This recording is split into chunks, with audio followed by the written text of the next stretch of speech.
এই গল্প হলো এক জোশিলা যুবকের, যিনি মুম্বাই এসেছিলেন অভিনেতা হওয়ার স্বপ্ন নিয়ে, কিন্তু সংসার চালানোর জন্য তাকে মিলিটারিতে চাকরি করতে হয়। কখনো সিআইডি, কখনো ট্যাক্সি ড্রাইভার, আবার কখনো মুনিমজি অথবা পেইং গেস্ট। আমরা যার সম্বন্ধে কথা বলছি তিনি হলেন এভারগ্রিন দেবানন্দজি। দেবানন্দজির জন্ম হয় 26শে সেপ্টেম্বর 1923 সালে। 1946 সালে হাম এক হ্যায় সিনেমার মাধ্যমে বলিউডের জগতে পা রাখেন দেবানন্দজি। দেব সাহেব বড় বড় ডিরেক্টরদের সাথে কাজ করেছিলেন, কিন্তু সেই সময়ও এলো যখন তিনি নিজের কোম্পানি নবকেতন শুরু করলেন এবং ঠিক করলেন এই কোম্পানির সাহায্যে তিনি ফিল্ম তৈরি করবেন। এই মুহিমে তার সঙ্গে সাথ দিয়েছিল দেবানন্দের দুই ভাই বিজয় আনন্দ আর চেতন আনন্দ। জীবন কে সফর মে রাহি মিলতে হ্যায় বিছড় জানে কো। এই কথা অনেকেই জানেন না।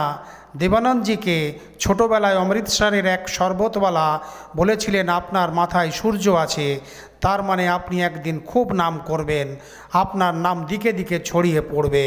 অবশেষে এটা সত্যি হলো। আর আজও দেবানন্দজি সেই শরবতওয়ালাকে খোঁজেন, যদি দেখা হয় তবে তাকে কিছু পুরস্কার ও খাতির করবেন। আঁখোं आँखों में हम तुम हो गए दीवाने। দেব সাহেবের সাথে একটা খুব ভালো টিম ছিল, যারা ফিল্মের সব ডিপার্টমেন্ট খুব ভালো বুঝতেন, বিশেষ করে মিউজিক ডিপার্টমেন্ট। এসডি বর্মন অর্থাৎ দাদা বর্মন এমনভাবে সাথ দিয়েছিলেন, সুর আর তাল মিলেমিশে একাকার হয়ে গিয়েছিল। ও নিগাহে মস্তানা দেখ সমা হ্যায় সুহানা। একদিকে মোহাম্মদ রফি সাহেবের গান খুব সুপারহিট হয়েছিল, অন্যদিকে নতুন আসা কিশোর কুমারের গান দেবানন্দের গলায় শ্রোতা দর্শকদের মুগ্ধ করেছিল। মানা জনাব নে পুকারা নহি। একের পর এক সুপারহিট ফিল্ম তৈরি করার পর দেবজি ভাবলেন এবার তিনি গাইড ছবি বানাবেন, যেটা হিন্দি আর ইংরেজিতে হবে, যাতে ভারতীয় দর্শকদের সাথে সাথে বিদেশি দর্শকরাও এই ছবির প্রশংসা করবে।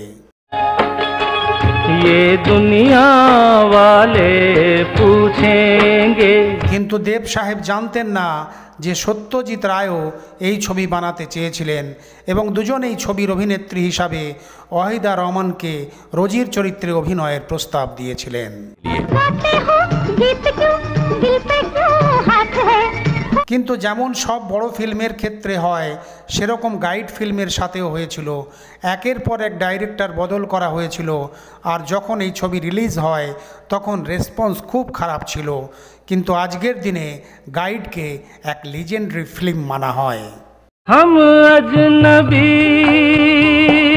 থে। দেবানন্দের জনপ্রিয়তা এমনই ছিল, সবাই বলতেন আপনি কালো কোট পরবেন না, মেয়েরা আপনার কালো কোট দেখে বেহুশ হয়ে যায়। এই কথা দেবানন্দজিও মানতেন। मुझे भी तुमसे बहुत सी बातें करनी है।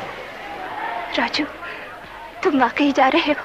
দেব সাহেবের জীবনে এমনও সময় এসেছিল যখন তিনি ঠিক করেন ফিল্ম নিজে ডিরেক্ট করবেন, আর হরে রাম হরে কৃষ্ণ ফিল্ম তিনি বানিয়ে ফেললেন।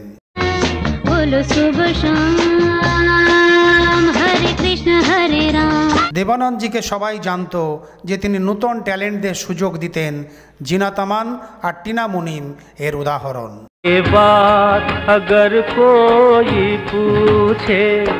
আর যখন লিজেন্ডারি দেব সাহেবকে জিজ্ঞাসা করা হয় আপনার ফিলোসফি কি, তখন তিনি বলেন मैं जिंदगी का साथ निभाता चला गया और फिक्र को धुएं में उड़ाता चला गया। क्या मेरा साथ भी गवारा नहीं। আর সেই জোশ দেবানন্দজির মধ্যে মৃত্যুর আগে পর্যন্ত দেখা যায়, তার ছবি বানানোর ধরন দেখে বোঝা যায়। ও নিগাহে মস্তানা দেখ সমা হ্যায় সুহানা। এভারগ্রিন দেবানন্দজি 88 বছর বয়সে 3রা ডিসেম্বর 2011 সালে লন্ডনের একটি হোটেলে হার্ট ফেল করে মারা যান। ভারতীয় সিনেমার ইতিহাসে এভারগ্রিন দেবানন্দজি সবসময় অমর হয়ে থাকবেন।